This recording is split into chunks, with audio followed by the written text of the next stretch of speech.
Hello friends, আজকে তোমাদের সাথে চলে এসেছি আবার আরেকটা অন্য রকমের রান্না নিয়ে। চাল কুমড়ো রান্না একদমই অন্য রকমের। জানি না তোমরা কেউ এরকমভাবে করে খাও কিনা, তবে আমার বাড়িতে এটা আমি প্রথম করলাম। কতগুলো বড়িটা নিজেদের প্রয়োজন অনুযায়ী, বাড়িতে কে কেমন বড়ি খায়, কতজন মেম্বার, সেই হিসাবে বড়িটা রান্নার উপরে নির্ভর করছে কতটা তুমি রান্না করছো, নিজেই দিতে হবে। আর এদিকে মেথি আর সর্ষে ওই বড়ি ভাজার তেলের মধ্যে দিয়ে দিয়েছিলাম। মেথি আর সর্ষেটা যখন বেশ করে উঠেছিল, চটচট করলো, তার মধ্যে একটু তিল আর একটু শুকনো লঙ্কা আর একটু কাঁচা লঙ্কা দিয়ে নাড়াচাড়া করে ওই মশলাটা তুলে রেখেছি বেটে নেব বলে। আর সেই কড়াইতেই তেল তো তুলে নিয়েছিলাম পুরোটাই ধরতে গেলে, ওই জন্য ওই কড়াইয়ের মধ্যেই আমি চাল কুমড়োকে দিয়ে দিলাম। চাল কুমড়োগুলোর মধ্যে একটু নুন, ইচ্ছা করলে একটু হলুদ দিয়ে দিতে পারো। দিয়ে আমিও যেটা করেছিলাম সেটাই আমি বলছি। নুন হলুদ দিয়ে ওটাকে গরম মানে সেদ্ধ হতে দেবো, আর এদিকে মিক্সিতে ওই যে মশলাটা ভাজলাম সেটাকে পেস্ট করে নেবো। একদমই শুকনো শুকনো ছিল বলে আমি একটু জল দিয়ে দিয়েছিলাম, না তো যদি তলা লেগে যায় সেই ভয়। মানে ২-৩ চামচ তলার ওই যে নুনটা জানি নিচ পর্যন্ত পৌঁছায়। দেখো বাটাটা রয়েছে, একটু টক দই রয়েছে আর চিনি রয়েছে। চিনির পরিমাণটা আর একটুখানি নারকেল গুঁড়ো আছে ওইটা। ওই যে সেদ্ধটা হয়ে গেল চাল কুমড়োটা, ওর মধ্যে টক দইটা দিয়ে দিলাম, নারকেলের গুঁড়ো। আসলে ফ্রেশ নারকেল হলে ভালো হতো, কিন্তু আমার ঘরে এটা ছিল না আর এটা করবো প্ল্যানটাও ছিল না। হঠাৎই চাল কুমড়ো আনলো, একজনের কাছ থেকে রান্নাটা শুনেছিলাম, তাই করেই ফেললাম ওই প্যাকেট নারকেলের গুঁড়ো দিয়ে। সর্ষে পোস্ত, তিল, সর্ষে, মেথি যে পেস্টটা করে রেখেছিলাম ওটা দিয়ে ওই যে মোটামুটি 80% ধরো চাল কুমড়োটাকে বয়েল করেছি কড়াইতে। না, প্রেশারে না, প্রেশারে করলে চলবে না, ও একদম গ্যাদগ্যাদে হয়ে যাবে। সেই জন্য কড়াইতেই করেছিলাম, এবং জলটা যত ও নুনের জন্য বেরোচ্ছিল সেই জলটাকে মেরে তারপরে এই সেদ্ধটা এর মধ্যে ওইটা মাখিয়ে একটু কাঁচা তেলও দিয়ে রাখলাম। এবারে কড়াইও পরিষ্কার, কড়াইতেও একটু কাঁচা তেল দিয়ে দিলাম।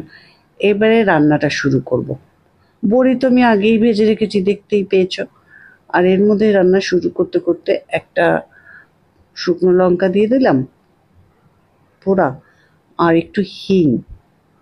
হিংটা দিলে এটা বেশ সেন্টটা ভালো আসে। তো হিং দিয়ে দেওয়ার পরে যখন হিংটাও বেশ গরম গরম হয়ে উঠলো, মৌরি, এই রান্নার টেস্ট আনবে এই মৌরি পোড়াটা। মৌরি পোড়াটা কিন্তু একটু বেশি করেই দিতে হবে। মৌরি পোড়া দিয়ে দিলাম, শুকনো লঙ্কা, হিং আর মৌরি পোড়া তিনটে দিয়ে দেওয়ার পর আমার যে পেস্ট মাখিয়ে রাখা ছিল চাল কুমড়োটা, সেদ্ধ চাল কুমড়োটা মোটামুটি 80% গলেছিল। এইবারে বাকিরা কুকিং প্রসেসের মধ্যে বাকিটাও গলে যাবে। রান্নাটা দেখে যদি মনে হয় করে খাওয়া যায় একদিন, খারাপ লাগছে না দেখে, তাহলে করে খেয়ে দেখতে পারো। চিনিটাও দিয়ে দিলাম। চিনির পরিমাণ একটু মিষ্টি বেশি দিতে হবে। মানে চিনি যদি তরকারিতে তোমরা কেউ না খেয়ে থাকো, এটা করলে কিন্তু একটু চিনি না দিলে আসল প্রপার টেস্টটা আসবে না। রান্নাটা ভালো লাগলে একটু সাবস্ক্রাইব করে দিও, লাইক করে দিও। আর ফেসবুক থেকে যদি দেখে থাকো একটা ফলো করে দিও। দেখো আমার রান্নাটা প্রায় শেষের পথে।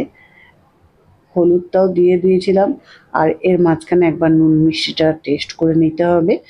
নুন মিষ্টি আর লঙ্কা খুব বেশি লাগে না এই রান্নাতে, ওই যে বাটার মধ্যে একটা কি দুটো দিয়েছিলাম।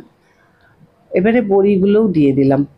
আমাদের বাড়িতে কি জানো তো, আমার শ্বশুরমশাই বড়ি একটা যদি পাতে পড়ে সেটাও বলবে রাস্তা থেকে রাস্তায় শুকাতে দেয়, এই বড়ি আমি খাবো না। বড়ি নাকি রাস্তায় শুকাতে দেয়, হয়তো দেয়, আমার জানা নেই, আমি তো জানি মেশিনে হয়। যাই হোক, আমি একটু নুন মিষ্টিটা কম লাগলো বলে একটু দিয়ে দিলাম। তারপরে আবার কিছুক্ষণ নাড়াবো। মোটামুটি যখন জলটা শেষ হয়ে আসবে, একটু অ্যারারুট গুলেও দিতে পারো। এই যে জল জল বেরিয়েছে, এই জলটা একদম গামাখা হয়ে যাবে। আমি একটু অ্যারারুট দিয়েছিলাম হালকা করে, 1 চামচ মতো অ্যারারুট গুলে এর মধ্যে দিয়ে দিলে মাখো মাখো ভাবটা এসে যাবে, সেটা দেখতেও ভালো লাগবে আর সুন্দর লাগবে। এবং রান্নাটা যখন প্রায় কমপ্লিট, একটু ঘি দিয়ে গ্যাসটা অফ করে দিয়ে কিছুক্ষণ ঢাকা দিয়ে পরিবেশন করলে খেতে খুব ভালো লাগে। আমাদের তো বাড়িতে সবাই খুব ভালো খেয়েছিল, আমাদের একটু বেঁচে গিয়েছিল, আমরা একটু পরের দিনও খেয়েছিলাম, মানে ফেলা যায়নি। আমার বলার উদ্দেশ্য এটাই। আচ্ছা, আজ তাহলে আমার এই ভিডিওটা এখানেই শেষ করছি। আমার রান্না মোটামুটি শেষ। সবাই ভালো থেকো, সুস্থ থেকো, সাবধানে থেকো।